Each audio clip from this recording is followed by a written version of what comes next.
विश्वास किया और अपने बच्चों को भेजा, जो भी आपका सहयोग रहा वो देना आपने मुझे समझा और आपने दिया, बच्चों को भेजा।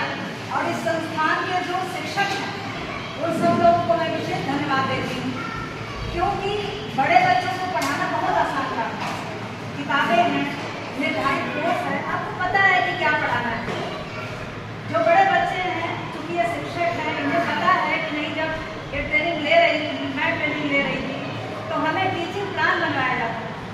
हमें पता होता था कि चैप्टर को कैसे बांटना है, कैसे पढ़ाना है और कितने हिस्से में पढ़ाना है। लेकिन जब हम छोटे बच्चों को पढ़ाते हैं तो टीचिंग टेक्निक नहीं बल्कि टीचिंग स्किल बन जाती है, क्योंकि यहाँ आपकी टेक्निक नहीं काम करती है, आपकी स्किल काम करती है। और स्किल बहुत बड़ी चीज़ है। और जो काम ये टीचर कर रहे हैं, आप सबका मैं विशेष धन्यवाद देती हूँ कि आप सब क्रांति जी के साथ जुड़े हैं और निश्चित तौर पर यह आपके व्यक्तित्व को भी निखारेगा। और मुझे लगता है कि एक जो लड़की होती है उसके अंदर मदरहुड बचपन से होता है। आपने एक बच्ची को देखा होगा, छोटी सी बच्ची अपने पिता से ऐसे बात करती है जैसे वो उसकी माँ हो। बेटा कभी माँ से ऐसे नहीं बात करता जैसे वो उसका पिता, लेकिन एक बेटी ऐसी होती है जो अपने पिता से ऐसे बात करती है उसकी माँ हो, क्योंकि ये किसी के अंदर मदरहुड बचपन से होता है। और इसीलिए जब ऐसे विद्यालय में जो महिला टीचर्स रखी जाती हैं तो इसका सबसे बड़ा सुखद परिणाम ये होता है कि स्कूल में भी उनको वही मंत्र मिलता है जो घर पर मिलता है। और आज जो है इस समर कैंप का आपने कहा क्या था कि समापन का दिन, ये समापन का दिन नहीं, बच्चों के जो सीखने की यात्रा है जीवन की, उसका एक छोटा सा पड़ाव है आज कि जो बच्चों ने आज सीखा। आज हम क्या देख रहे हैं, यही देख रहे हैं कि बच्चों ने इस दौरान जो ये जो कि 7 दिन या 8 दिन तक का क्या था, 7 दिन तक, ये 7 दिन की एक यात्रा थी, जिस यात्रा पर वो निकले थे, जिसमें उनकी कलात्मकता, उनके अंदर आत्मविश्वास और सबसे बड़ी चीज़ इसमें क्या होती है कि जिसकी ज़रूरत थी कि बच्चे के अंदर पीयर लर्निंग डेवलप होती है। बच्चा एक दूसरे के साथ कैसे रहते हैं, उसके अंदर सामाजिकता का भी विकास होता है। एक दूसरे के साथ रह के कैसे हम सीखते हैं, बच्चा एक दूसरे से इमिटेट करता है चीज़ें, उसका अनुकरण करता है, जो तेज बच्चा है और उससे सीखता है। तो ये सारी चीज़ें होती हैं, उसके अंदर सामाजिकता का विकास होता है, उसकी कला का विकास होता है, यहाँ तक कि वो नई नई जब चीज़ें करता है तो उसकी मांसपेशियों का विकास होता है, यानी उनके शरीर, दिमाग, सामाजिक, भावनात्मक हर तरह का विकास होता है। और जो ये 7 दिन का इनका कैंप रहा, इसके बाद विद्यालय बहुत अच्छे तरीके से खुलेगा। मैं चाहती हूँ कि जो भी लोग आए हैं यहाँ पे, चाहे वो अभिभावक हैं या जो लोग भी निमंत्रित हैं, उन सबका प्रयास रहेगा। विद्यालय का तो प्रयास है ही, क्योंकि मैं क्रांति जी को व्यक्तिगत रूप से लंबे समय से जानती हूँ, 1 दशक से भी लंबे समय से।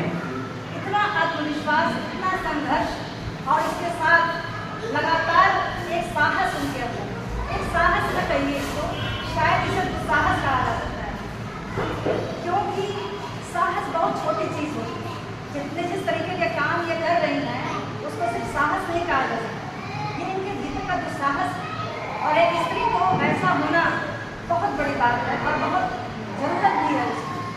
शायद ऐसी ही स्त्रियों के लिए कभी सावित्रीबाई फुले ने कहा होगा कि एक स्त्री के हाथ में कलम से ज़्यादा कलम सुशोभित करती है उसके व्यक्तित्व को, उसके हाथ को सबसे ज़्यादा। और हाथों में मेहंदी से ज़्यादा अगर एक स्त्री के हाथ में स्याही लगी हो कलम की, तो शायद उसके जीवन का सबसे बड़ा सौभाग्य है। और उसको इसके लिए चेतना की ज़रूरत है, और ये चेतना गांधी जी के अंदर है। मैं इनको विशेष रूप से धन्यवाद देती हूँ आज के दिन के लिए। नहीं, उन्होंने इतने दिन से ये कार्यक्रम किया, अपने विद्यालय पे लगातार करती रही और आज इतना सुंदर कार्यक्रम आप सबके बीच में रखे हुए हैं। क्रांति जी के लिए मैं 4 पंक्तियाँ पढ़ती हूँ। मैं थोड़ा सा, क्योंकि मैं कविता लिखती भी हूँ, तो मैं चाहूँगी कि नहीं, अगर आप सबको ये लगता है कि नहीं शायद ये पंक्तियाँ क्रांति जी पर सबसे बेहतरीन बैठती हैं, तो आप सब क्रांति जी के लिए तालियां बजाइएगा, ठीक है? मैं पढ़ती हूँ। क्यों नायिका कंचन सरीखी का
वही शिखर पर चढ़ते हैं जो संकल्पों के साधक हैं, बस वही शिखर पर